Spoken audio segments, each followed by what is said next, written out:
What shall we say after this? For we have forsaken thy commandments. See? We have forsaken the commandments of the Most High over and over again, which thou hast commanded by thy servants the prophets, saying, the land unto which ye go to possess it is an unclean land, with the filthiness of the people of the lands. You know why it's filthy? Because they wasn't following the laws, statutes, commandments of the Most High, but idolatry. With their abominations, here it is, which have filled it from one end to another with their uncleanness. And here we are. We want to follow the way of the heathen. That's why the Most High say, look, go to Isaiah 47 and 6. Isaiah 47 and 6. He said, I was wroth with my people. I have polluted mine inheritance. That's the Most High did. And given them into thy hand. And he's talking to the Edomites. This is our last captivity. Thou just show them no mercy. Mercy is not getting something that you do deserve. They gave it to us. Whatever they felt we deserved, they gave it to us until this day. See, thou didst show them no mercy. Upon the ancient hast thou very heavily laid thy yoke. Man, did us a job. How did you pollute us? Go into the pocket, go into 1 Ezra 8.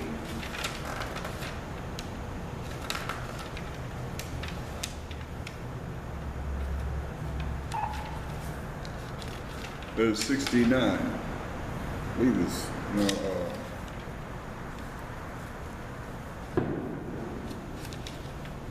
First Ezra, yeah, 8 and 69. The nation of Israel. Remember looking at how the Most High polluted us. It says, the nation of Israel, the princes, the priests and Levites, have not put away from them the strange people of the land, nor the pollutions of the Gentiles. See, that's how he polluted us, by giving us to these nations. Pollutions of the Gentiles, to wit of the Canaanites, Hittites, Perizzites, Jebusites, and Moabites, Egyptians, and Edomites. The so-called Africans, the Chinese, and the so-called white people. So he said he polluted his inheritance. And see, and this is what happened with us. Go to Deuteronomy 28 and 64. Deuteronomy 28 and 64. It's talking to the children of Israel, because Deuteronomy 1 and 1 says, these be the words which Moses spake unto all Israel on this side of Jordan, which is a river that runs straight down Israel, the land of Israel. That's what he told us. If we follow his law, statutes, commandments, he said, the Most High shall scatter thee. That's verse 64 of Deuteronomy the 28th chapter. Among all people, from the one end of the earth even unto the other, and there thou shalt serve other idols. That's why when people look at the 12 tribes chart and say, this is the only place where we are, you hear what it says? He's going to scatter us from one end of the earth even unto the other. So we scattered among all nations. And there, when we go among these nations, thou shalt serve other gods, or other idols, which neither thou nor thy fathers have known, even wood and stone. This is how we were polluted. Psalms 106:35.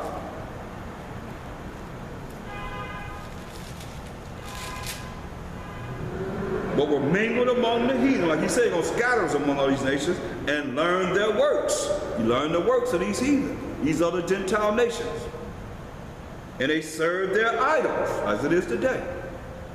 All these different religions that set up, which was a snare or a trap unto them. Yeah, they sacrificed their sons and their daughters unto devils, just as it is today.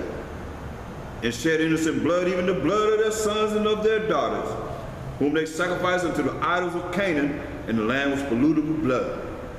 Thus were they defiled with their own works, and went a-whoring with their own inventions. Therefore was the wrath of the Most High kindled against his people, the 12 tribes of Israel, insomuch that he abhorred, he hated his own inheritance. And he gave them into the hand of the heathen, and they that hated them ruled over them. See? Their enemies also oppressed them as unto this day, and they were brought into subjection under their hand. See? This is what happened to us, we the children of Israel. That's why you can't be, looking at this any way, shape, or form except for trying to do what's right in the eyes of the Most High. Please him, people. That's what it's all about. Otherwise, that wrath will continue to come down on us. That's why we have a beautiful place that he's made for us, a kingdom that he's made for us, and it's ready. He's just waiting for us to get ourselves together. Look at Ezra's, the 9th chapter.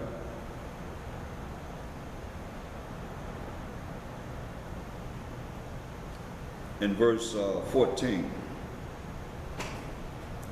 Should we again break thy commandments, break your commandments, and join in affinity with the people of these abominations? Wouldst not thou be angry with us till thou hast consumed us, so that there should be no remnant nor escaping? I mean, he's telling us that. That's why he told us in Jeremiah 10:2. He told us this. Thus said the Most High Power, learn not the way of the heathen. He said, learn not the way of the heathen. But we will mingle among them and learn their works unto this day. That's why he said in Ezra 9:14, should we again break thy commandments and join in affinity with the people of these abominations? That's what our people doing. They join together. When we say you're going to fall, or you just join into them, you're going to fall by the sword. Wouldst not thou be angry with us till thou hast consumed us, so that there should be no remnant nor escaping?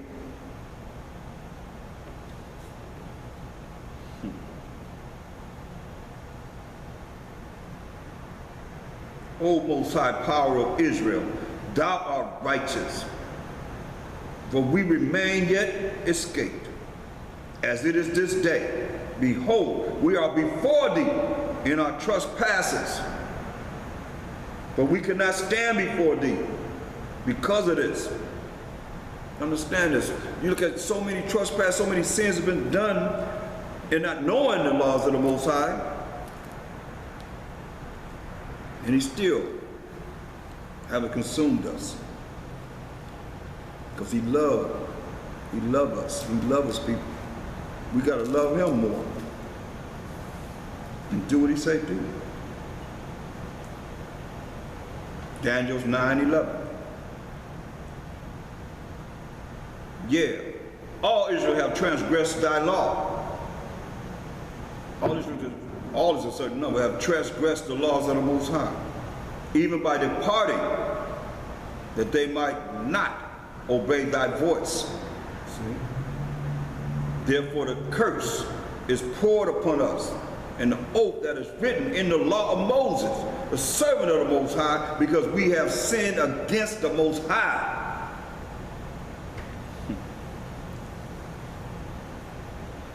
And he hath confirmed his words, which he spake against us and against our judges that judged us, by bringing upon us a great evil.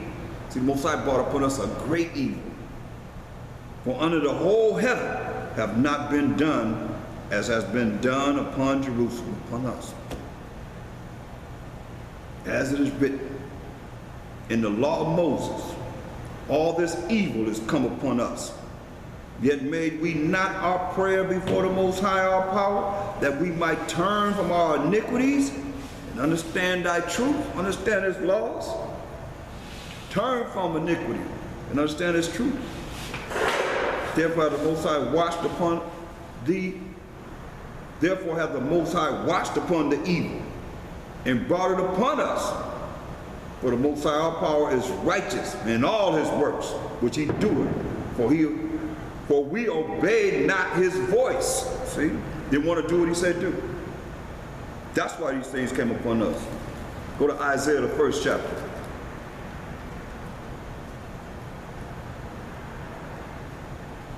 Isaiah, the 1st chapter.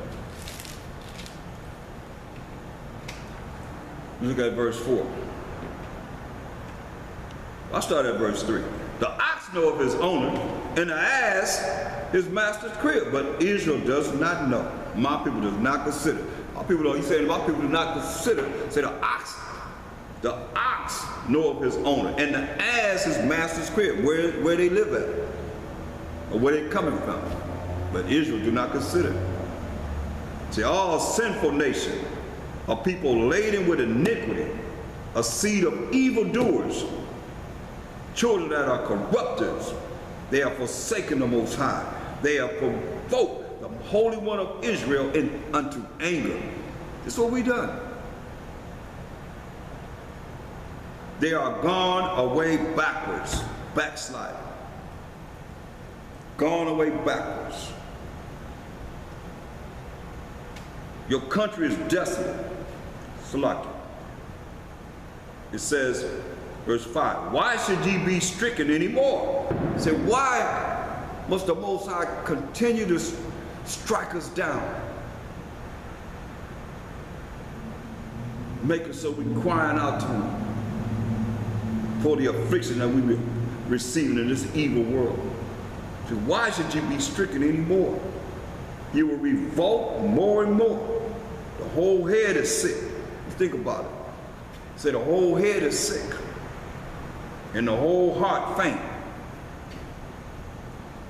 I mean, the heads are sick. These preachers that have set themselves up to the head, they sick because they're not bringing forth the unadulterated truth, the laws of the Most High, the moral laws, the civil laws, the dietary laws, the ceremonial laws, the true testimony of a Mashiach Yahushua, a man of war, when it's coming back to judge and make war and set righteousness up on this earth. People are not going to be prepared for all the things that's written in the scriptures that's getting ready to go down. And you see it happening. This time of Jacob's trouble. For the sole of the foot, even unto the head, there is no soundness in it. But wounds and bruises and purifying sores, they have not been closed, neither bound up, neither mollified with ointment. They still exist, man. All these sores that's upon us. Why? Because we still want to play around and think the Most High don't see me. Look at Jeremiah 30.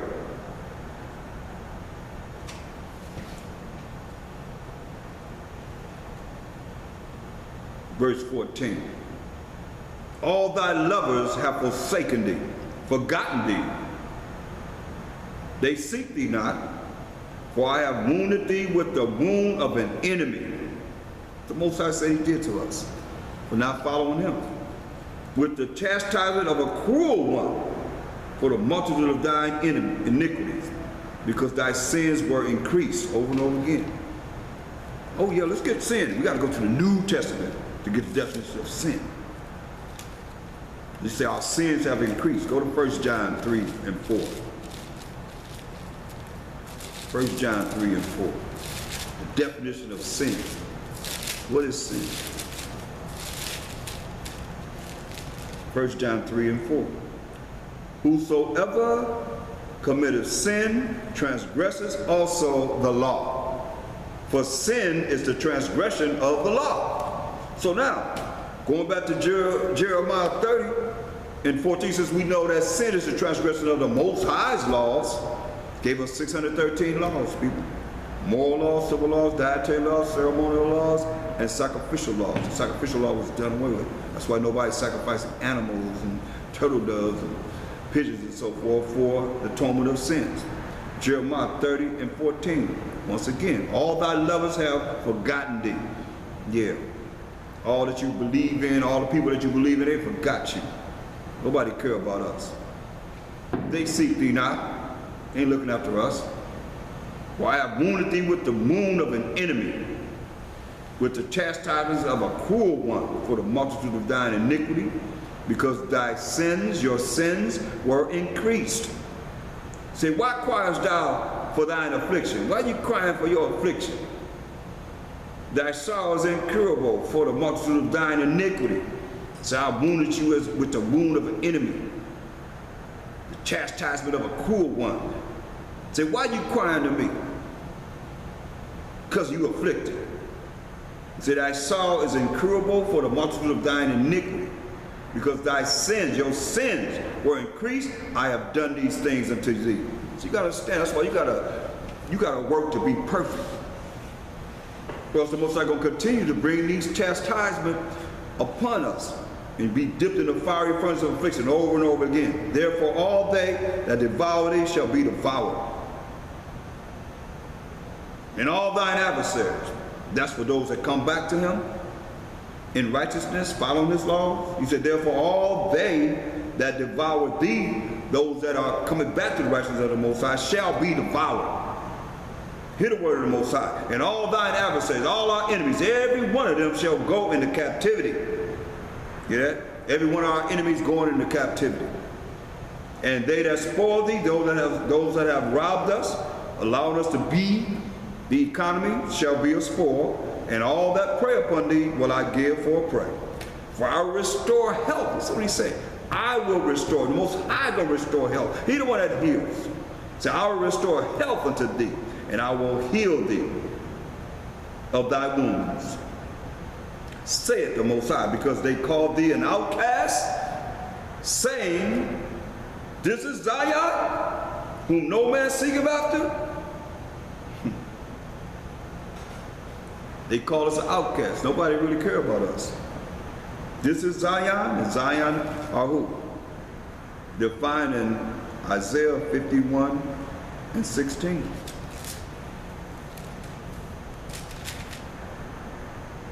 And I have put my words in thy mouth, and I have covered thee in the shadow of mine hand, that I may plant the heavens and lay the foundations of the earth, and say unto Zion, thou art my people. So Zion represents the Most High's people. See?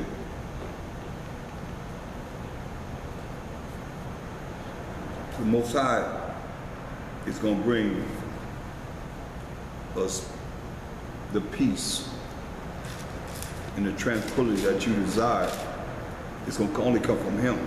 Go back to Isaiah, the 1st chapter.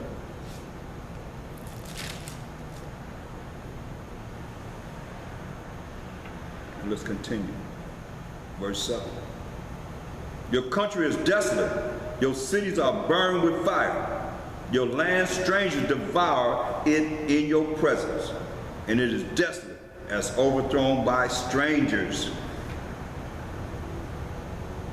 These nations have us, our land is desolate. We're not over there in Israel. Our land is desolate.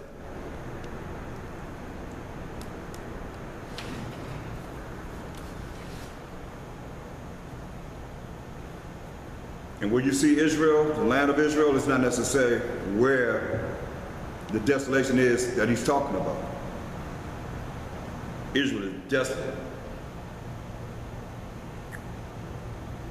overthrown by strangers. It says, verse 8, and the daughter of Zion, who are the children of Israel, is left as a cottage in a vineyard, as a lodge in a garden of cucumbers. Whew. Our women being raped. As a siege city. Except the Most High of hosts, Most High of armies, that left unto us a very small remnant. You see this? A very small remnant. We should have been as Sodom, and we should have been like unto Gomorrah. He said, if he leave a small remnant of the children of Israel, we all will be homosexuals and faggots and doing all kind of wickedness. If he leave a small remnant. That's why we got to keep fighting and never give up.